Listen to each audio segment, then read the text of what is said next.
Hello friends, आप सभी का स्वागत है आपके अपने YouTube channel GK tricks with Sadiq में। दोस्तों, जैसा कि आप सभी को पता है आरआरसी ग्रुप डी एग्ज़ाम्स जो कि हाल ही में कंडक्ट होने को तैयार है, परंतु अभी इसका ऑफिशियल शेड्यूल नहीं आया। परंतु हम ये देख सकते हैं कि जल्द ही आरआरसी द्वारा इसकी एग्ज़ाम्स कंडक्ट करवा ली जाएगी। तो इसी के रिगार्डिंग कुछ दोस्तों के मन में एक क्वेरी आती है कि रीजनिंग के लिए जिसमें कि 30 मार्क्स पूछे जाएंगे। ठीक है, आरआरसी द्वारा जो है इस बार रीजनिंग में 30 मार्क्स के क्वेश्चंस पूछे जाएंगे।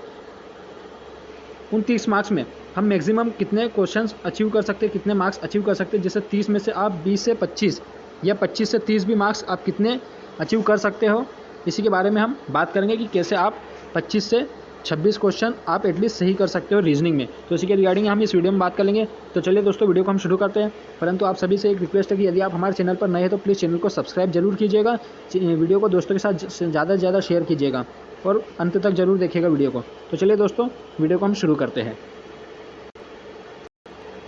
देखिए दोस्तों, मैंने यहाँ पर आरआरसी द्वारा जो ऑफिशियल नोटिफिकेशन दिया गया था ग्रुप डी का, जब वैकेंसी आई थी, ठीक है, उसी में जो नोटिफिकेशन दिया गया था उसी का सिलेबस मैंने ओपन कर रखा है। इसमें हम बात कर लेते हैं। ए पर जो है मैथमेटिक्स दिया है, बी पर जनरल इंटेलिजेंस एंड रीजनिंग दिया है, ठीक है, सी पर जनरल साइंस दिया और डी पर general awareness on current affairs. ठीक है, परंतु हम बात करेंगे यहाँ पर जनरल इंटेलिजेंस एंड रीजनिंग की। ठीक है, यहाँ हम रीजनिंग के लिए जो कि वीडियो बना रहा है कि किस तरह की स्ट्रेटेजी होना चाहिए ताकि आपका सिलेक्शन पक्का हो जाए। ठीक है, तो इस बारे में हम बात करेंगे।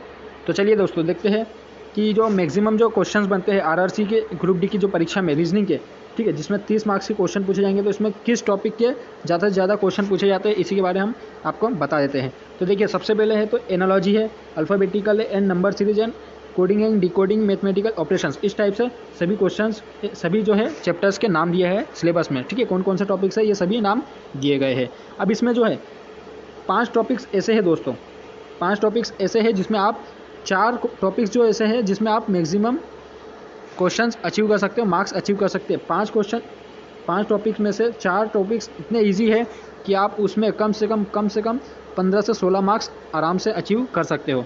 ठीक है, तो वो कौन से टॉपिक्स हैं हम इस बारे में देख लेते हैं। तो सबसे पहला जो है आरआरबी जो है, पिछले अगर 2018 की वैकेंसी में भी देखें तो 2018 की जो ग्रुप डी की परीक्षा हुई थी उसमें कम से कम 8 से 10 क्वेश्चन पूछे गए थे नॉन वर्बल रीजनिंग से। ठीक है, अब ये नॉन वर्बल रीजनिंग क्या होती है? तो नॉन वर्बल रीजनिंग मतलब जैसे कि आकृति वाले क्वेश्चन, जैसे दे दिया जाता है कि मैक्सिमम त्रिभुज दे दिए जाते हैं, उसमें पूछा जाता है कि इसमें बताइए कितने त्रिभुज है। कुछ स्क्वेयर्स दे दिए जाते हैं तो बताइए कितने स्क्वेयर्स है, इस टाइप के क्वेश्चन। या फिर ऐसे दे दिए जाते हैं कि कुछ आकृति दे दी जाती है, इस टाइप की कुछ आकृति दे दी जाती है, उसमें बता दिया जाता है कि निम्नलिखित आकृति में से बताइए कि कितने लोग पुरुष है जो कि शिक्षित है और जॉब भी करते हैं। इस टाइप के क्वेश्चन दे दिए जाते हैं, मैं आपको एग्जाम्पल के थ्रू बता रहा हूँ। ठीक है, इस टाइप के क्वेश्चन मिल जाते हैं। उसी के बाद अगर देखा जाए जो दूसरा टॉपिक है, पहला तो हो गया अपना नॉन वर्बल रीजनिंग, ठीक है, मतलब आकृति वाले क्वेश्चन। दूसरा जो है सबसे ज़्यादा क्वेश्चन पूछे जाते हैं कोडिंग डिकोडिंग के। कोडिंग डिकोडिंग का एग्जांपल देखिए, जैसे मार्स को यदि किसी कुड भाषा में, ठीक है, किसी कुड भाषा में मार्स को ABCD लिखा जाए तो स्टार को क्या लिखा जा सकता है, एक क्वेश्चन इस टाइप से बन सकता है। ठीक है, तो कोडिंग डिकोडिंग के इस टाइप के क्वेश्चन भी मैक्सिमम ज़्यादा 3 से 4 क्वेश्चन आरआरबी द्वारा एग्जाम में पूछ लिए जाते हैं। उसी के बाद अगर बात करेंगे तो अल्फ़ाबेटिकल एंड नंबर सीरीज जो होते हैं, ठीक है, जैसे अल्फ़ाबेटिकल एंड नंबर सीरीज में ऐसा एक एग्जांपल के थ्रू बता रहा आपको कि A दिया है, B दिया है, तो इसको छोड़कर फिर यहाँ पर D दे दिया तो यहाँ पर क्या आएगा, तो यहाँ पर C आएगा। ऐसे इस टाइप के क्वेश्चन भी पूछ लिए जाते हैं। ठीक है, 3 टॉपिक हो गए, कौन कौन से? पहला नॉन वर्बल रीजनिंग, ठीक है,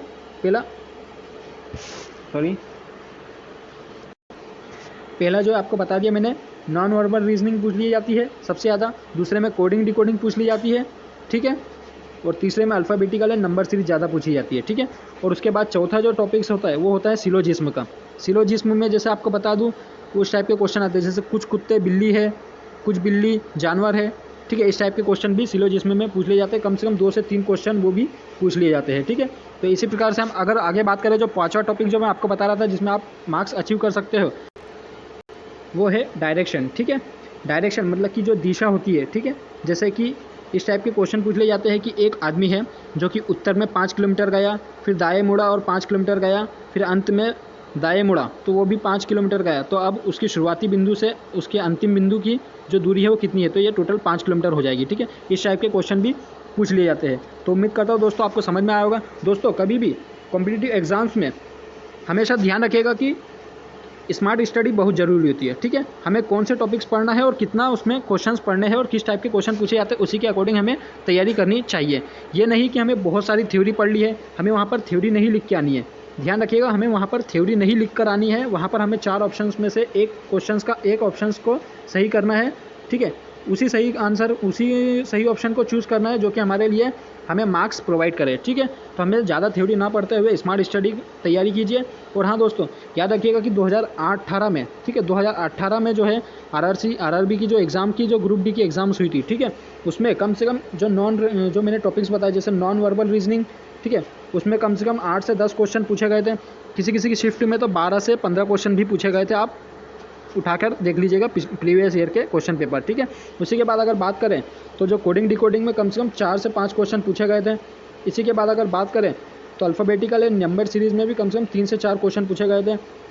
उसके बाद जो डायरेक्शंस है, ठीक है, डायरेक्शन में भी कम से कम 4 से 5 क्वेश्चन ज़रूर पूछे गए थे। इसी प्रकार से अगर हम हर टॉपिक से, अगर नॉन वर्बल रीजनिंग से बात करें तो 8 क्वेश्चन पूछ रहे हैं, और अगर कोडिंग डिकोडिंग से 3 क्वेश्चन भी पूछ रहा है, अगर अल्फ़ाबेटिकल नंबर सीरीज से 3 क्वेश्चन भी पूछ रहा है, और डायरेक्शन से भी अगर 3 क्वेश्चन पूछ रहा है, उसके बाद सिलोजिज्म से भी अगर 2 से 3 क्वेश्चन, 2 मार्क्स अगर पूछ रहा है, तो आपके देखिए 8 और 3 11 और 3 14 और 3 17 और 2 19 मार्क्स आपके, मतलब 30 में से 19 मार्क्स तो आपके कहीं नहीं गए। जी हाँ दोस्तों, ये एक स्मार्ट स्टडी का तरीका है। आप सारे क्वेश्चन प्रीवियस ईयर के क्वेश्चन पेपर लगा के देखिए, आपको उसमें से इतने क्वेश्चंस तो आपको इजीली रीजनिंग में मिल ही जाएंगे, जो कि आपसे बन जाते हैं। तो स्मार्ट स्टडी रखिए दोस्तों। वीडियो को अंत करते हैं दोस्तों। उम्मीद करता हूँ कि आपको वीडियो समझ में आई होगी, पसंद भी आई होगी। दोस्तों के साथ वीडियो को ज़्यादा से ज़्यादा शेयर कीजिएगा। तो चलिए दोस्तों, मिलते हैं अगली वीडियो में। तब तक के लिए अपना ख्याल रखिए, चैनल को सब्सक्राइब जरूर कीजिएगा, वीडियो को शेयर कीजिएगा। तो चलिए दोस्तों, मिलते हैं अगली वीडियो में। तब तक के लिए अपना ख्याल रखिए। Okay, bye.